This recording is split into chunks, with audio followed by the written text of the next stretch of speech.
US President Donald Trump has claimed that tariffs on India for buying Russian oil have delivered a big blow to Moscow's economy. In his latest remarks ahead of the meeting with Russian President Vladimir Putin, which is going to happen in Alaska on Friday, President Trump called New Delhi one of Russia's largest or second largest buyers of oil.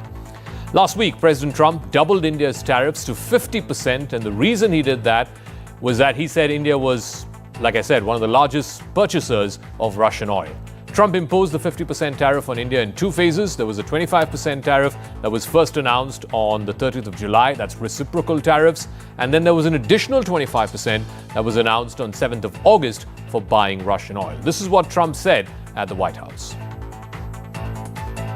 Tremendous potential in Russia to do well. They're not doing well. Their economy is not doing well right now because it's been very well disturbed by this. It doesn't help when the President of the United States tells their largest or second largest oil buyer that we're putting a 50% tariff on you if you buy oil from Russia. That was a big blow. So that's Trump's claim. Let's now deep dive and tell you if India is the only country that's buying from Russia or whether other countries too are buying from Russia, whether it's coal, petrol, petroleum products, whatever it is. Let's start with coal. From December of 2022 until the end of June this year, China purchased 44%, almost half of all of Russia's coal exports. India's was less than half of that at just 19%. Turkey procured 11% of Russian coal and South Korea 9%, Taiwan 4%. That's the top five buyers of Russia's coal. Crude oil, and that's why the sanctions or the tariffs have been imposed. China, surprisingly, is the largest buyer of Russian crude oil. China bought 47% of Russia's crude exports, followed by India at 38%, the European Union at 6%, and Turkey at 6%. Refined oil products, it's not India or China, it's Turkey, which is the largest buyer. More than a quarter of Russian refined oil products have been bought by Turkey, and then that's been exported into the European Union, followed by China at 13% and Brazil at 12%. LNG, gas, and this is where the Trump tariffs and the sanctions, are really reeking of double standards because this does not apply to LNG. The European Union was the largest buyer of Russian LNG. More than 50% of Russia's LNG exports were bought by the European Union. Europe, which, preaches and waxes eloquent about how this money is funding Putin's war machine. 21% of Russian LNG exports bought by China and 18% by Japan, which is a military ally of the United States. When it comes to piped gas, again, it's the European Union, which is the largest buyer, purchasing 37% of Russia's piped gas, followed by China at 30% and Turkey at 27%. So it really reeks of double standards that India has been singled out for buying Russian crude, and India is not even the largest buyer of Russian crude. So what then is Trump hoping to achieve in this summit in Alaska when he meets President Putin later this week? Number one, he's going to try and test Putin's willingness for peace.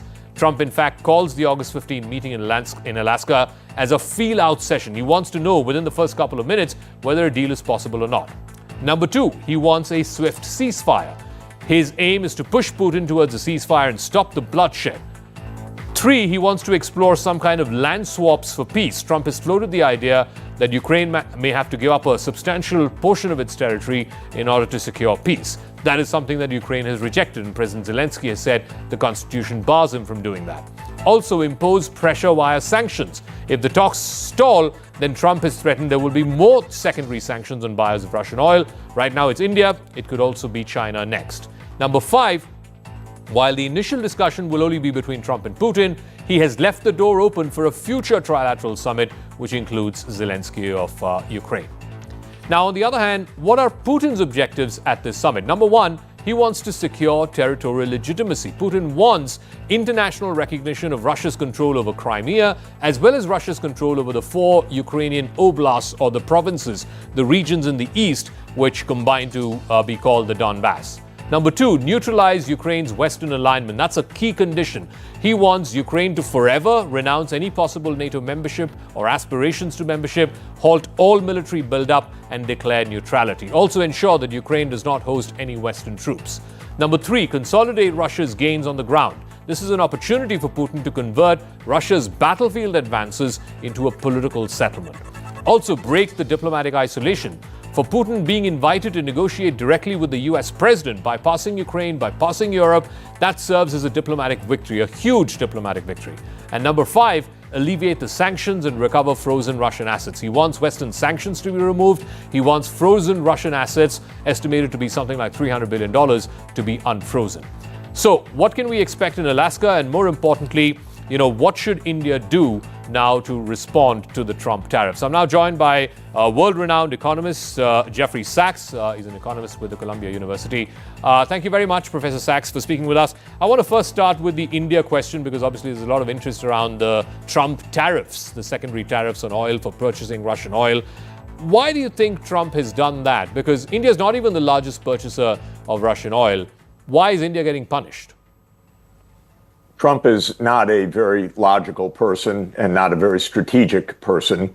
And so he does things impulsively. He thought that India would immediately agree to the demands that he made, that India would state, we will not buy Russian oil, and so forth. So this was a threat.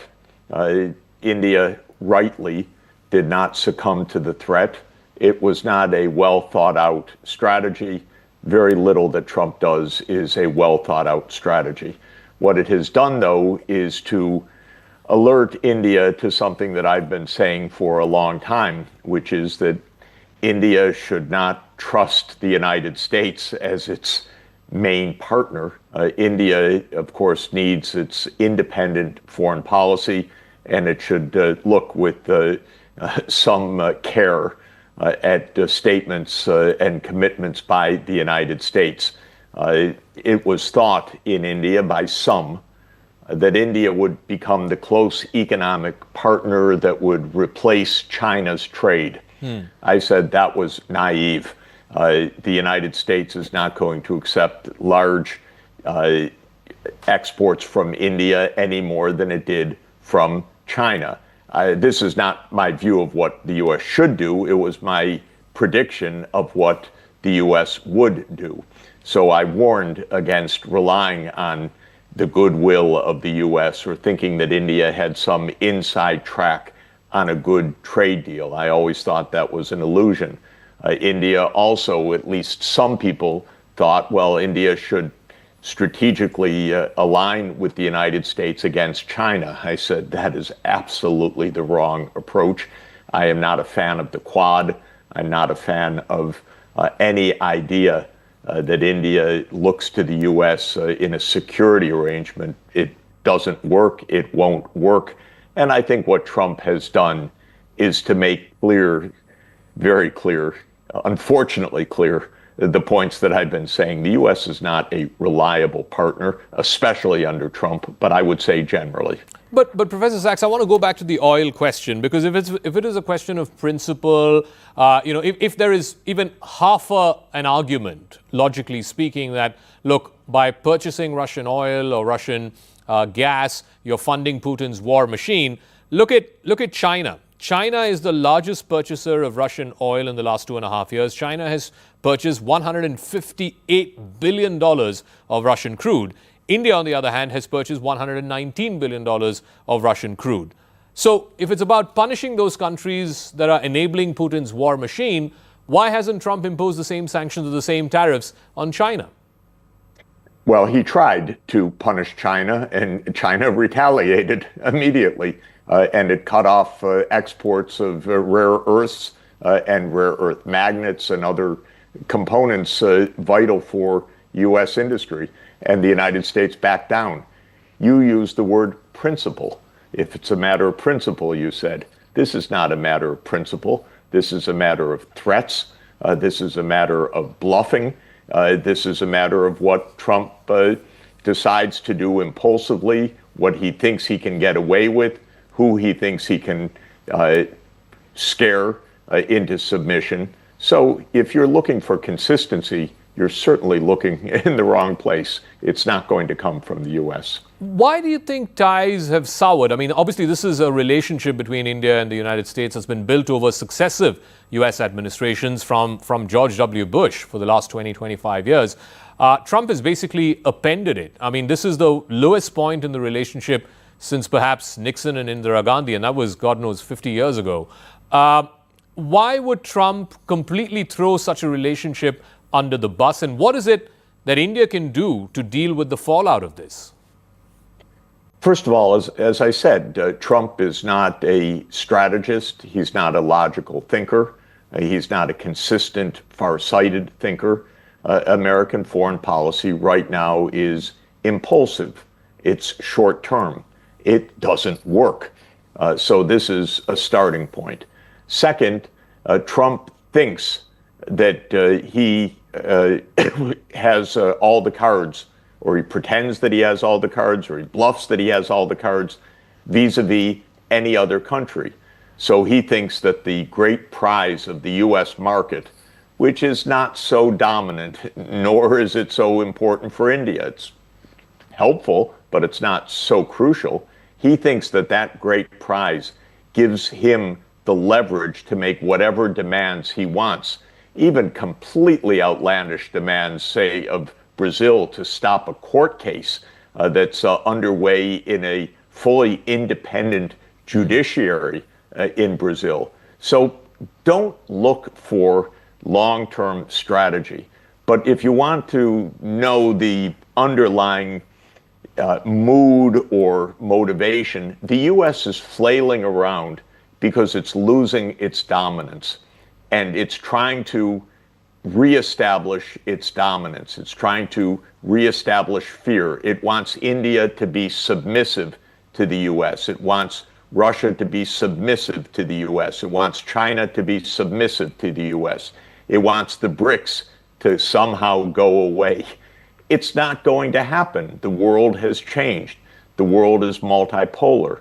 There are many great powers, Russia, India, China, the United States. There's not the U.S. alone. What should India do? India should be careful. India should align with the BRICS on the basic proposition that we are in a multipolar world, that no single country, and that means the United States, can boss other countries around. No single country should rearrange the international trading system on whims or threats coming from one person. Remember, in the United States, we don't even have a constitutional process underway for these tariffs. This is a one-person show, and he has no legal authority, no constitutional authority for this. We don't know whether our courts will stand up to him, but that's the truth. So India is doing the right thing. Prime Minister Modi spoke to President Lula. Prime Minister Modi is meeting with President Xi Jinping. Prime Minister Modi is meeting with President Putin. That's the right approach. That the BRICS say, wait a minute, we are not going to be bossed around by one country. Do you also think, Professor Sachs, that the reason why Trump is in such a spiteful mood, if I can use that phrase, is because India's not given him credit for bringing about a ceasefire between India and Pakistan when there was this 4-day war that happened back in May, and Trump has been going on and on and on, claiming credit for that ceasefire, bringing that war to an end. We saw the ceremony that happened last week in the White House with the leaders of Azerbaijan and Armenia, and he's going around saying he's stopped about half a dozen conflicts in the last 6 months. You think that's why he's being so spiteful? Anything's possible. But if that is the truth, it just shows you how completely irrational the situation is right now. I don't discount it. It's possible. I can't get into that man's head. But what I can tell you is there is no strategy, there's no trustworthiness, there's no consistency, and there's no success from all of this flailing around. Trump and Putin are meeting later this week in Alaska. This is the first face-to-face meeting that they'll have in the 6 months that Trump has been in office. He's been desperately asking for this meeting. Putin was sort of not really interested. What can we expect when both leaders meet in Alaska? Do you genuinely think that there will be, if not an end to the war, at least some kind of a temporary ceasefire? I think that there will be an actual improvement in the relations between the two countries in some sense. Remember, these countries have a lot more at stake than the Ukraine war. They have at stake the diplomatic relations. They have at stake the rapidly collapsing nuclear arms control framework. They have economic issues, the removal of the sanctions, joint ventures, and so forth that would be mutually beneficial. And there is also the war in Ukraine. I doubt that this meeting would be called for Trump to try to lord it over Putin or to have a failed summit. But I think it's important to recognize that there are a number of things that can and will be discussed other than the war in Ukraine. As to the war in Ukraine, the United States should do one basic thing, and that is to say that NATO will not enlarge to Ukraine, and say it publicly, and say it clearly, because that is the reason why this war occurred. And that is the basis for ending the war. To say it requires going against the CIA and the deep state and the long-term anti-Russia strategy of the United States, but it's the truth. This war came from 30 years of the United States pushing its military right up against Russia's borders. And for the war to stop, the United States has to stop that provocation. What about on the ground? Trump has been talking about land swaps and, you give away some part of Ukraine, you freeze the conflict, Putin gets to keep the eastern part, the Donbass. Zelensky says that's an absolute no-go. The Constitution bars him from doing so. What about on the ground? What will it take for Putin to stop this war? Well, there are a few points. There are three areas of concern. One is Crimea. Crimea has been home to Russia's naval fleet in the Black Sea since 1783. When the U.S. helped to overthrow a neutral government in Ukraine in February 2014, which started this war, a U.S. joined coup. Immediately, the new post-coup regime said Russia should leave Crimea. Russia's never going to leave Crimea. That is the place of their naval fleet and naval power and ability to project power into the Eastern Mediterranean. And so Crimea is staying with Russia, no doubt. Then there is the Donbass, two oblasts, Lugansk and Donetsk. These are heavily ethnic Russian regions. They broke away after the February 2014 coup. Russia tried a treaty not based on annexation, but based on autonomy for these regions in 2015, 2016, called the Minsk II agreements. The U.S. blew up the Minsk II agreements. It told Ukraine, you don't have to implement them. That is why these oblasts are never going back to Ukraine as well. Then there are two oblasts, Zaporizhia and Kherson, where Russia's claim is much weaker. It came in November 2022. It's probably in part negotiable. This language of land swaps, by the way, is a bit absurd and misleading. Nobody knows what it means, but what it seems to mean is that Russia would give up some of its claim in Kherson and Zaporizhia, which is its claim, in return for receiving, in some sense, recognition of its claim in Lugansk and Donetsk. Right. There will have to be territorial changes. By the way, Ukraine will not accept them. That's their problem. The United States can accept them. These are negotiations between the U.S. and Russia. They are not negotiations between Ukraine and Russia. The U.S. should get out of this war. It started this war. It dragged Ukraine into it. Ukraine was not a completely innocent victim, it was a fool. I told the Ukrainians for years, the U.S. is going to bring you to disaster, just like the U.S. brought Vietnam to disaster, Afghanistan to disaster, and countless other countries.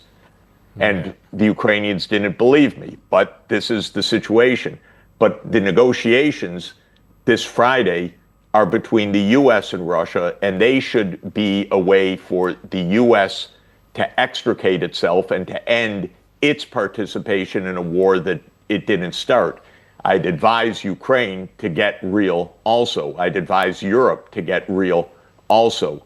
All this warmongering against a nuclear superpower is nuts. It's very dangerous, and it neglects all the history of how this conflict came about.